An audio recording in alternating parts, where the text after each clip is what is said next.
This is a story about a small-town girl who liked writing as a hobby. At the age of 6, she wrote her first story about a rabbit named Rabbit, who had measles. She narrated the story to her mother. Her mother liked it a lot and praised her for her effort. She also encouraged her to write more. In school, she was always kind of shy and unsociable. She would live in a world of fantasy, and she always kept on writing something into her scrubby little notebook.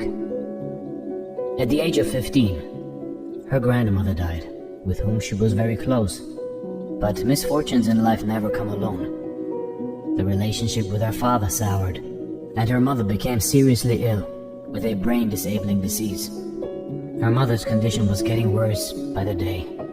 For this little girl, her mother's illness was the biggest shock of her life. Very soon her mother passed away, and she felt the loss deeply. So life went on, and one day she was reading a local newspaper, and she came across an advertisement for a job as an English teacher in Portugal. She was in search of a job and wanted to start a new life, so she took the opportunity and went to Portugal to teach. One day she met a TV journalist in a bar. They talked with each other and found out that they both shared an interest in English novelist Jane Austen. They liked each other's company, and soon they started spending more and more time together. After a year, they got happily married, and a year later, they were blessed with a beautiful daughter. But again, her life took a dark turn. She became the victim of domestic abuse, and one day, her husband drove her out of the house. She left the country with her newborn child. She was unemployed and was surviving on state benefits, while taking care of her daughter as a single parent. This was a very dark period of her life. She was so poor that her friends helped her to pay the rent. Sometimes she wouldn't eat so that her daughter would have more food.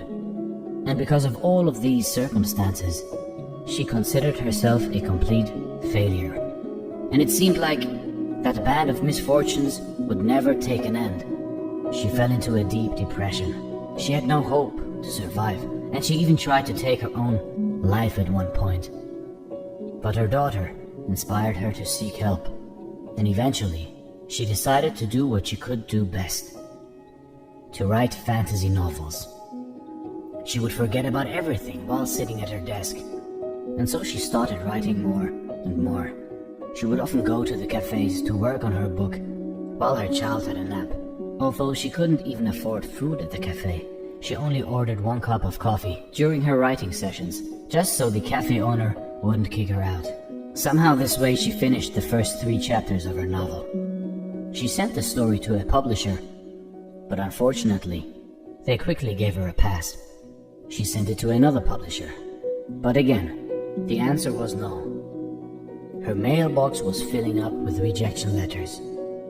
After sending her story to 12 different publishers and getting rejected by every single one of them, she began losing confidence in her book.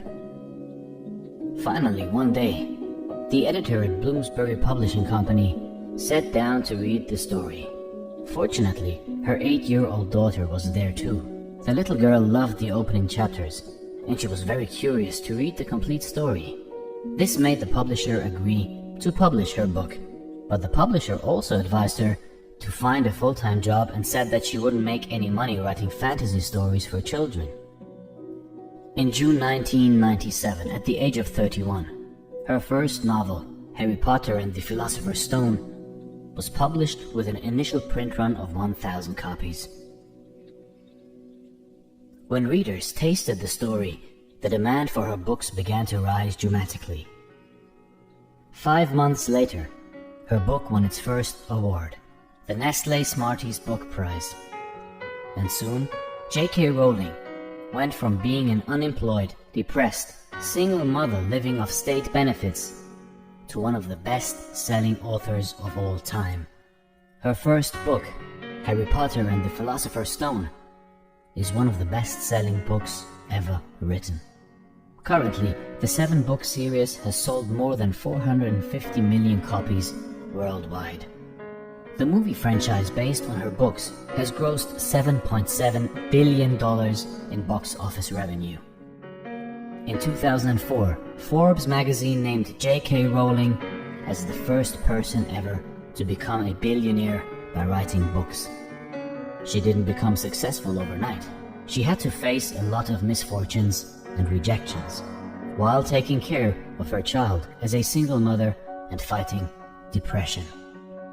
All those failures helped her to become stronger and helped her finish her first fantasy novel.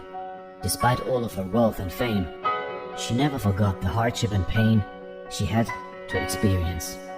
She has donated so much of her wealth to charity that she lost her billionaire status in 2011. J.K. Rowling's story shows that hard work really does pay off. From her life, we can learn that if you have a dream, and if you keep getting rejected, you should not let that stop you. If you hit rock bottom, don't let it cripple you. Instead, use rock bottom as a foundation, not a conclusion.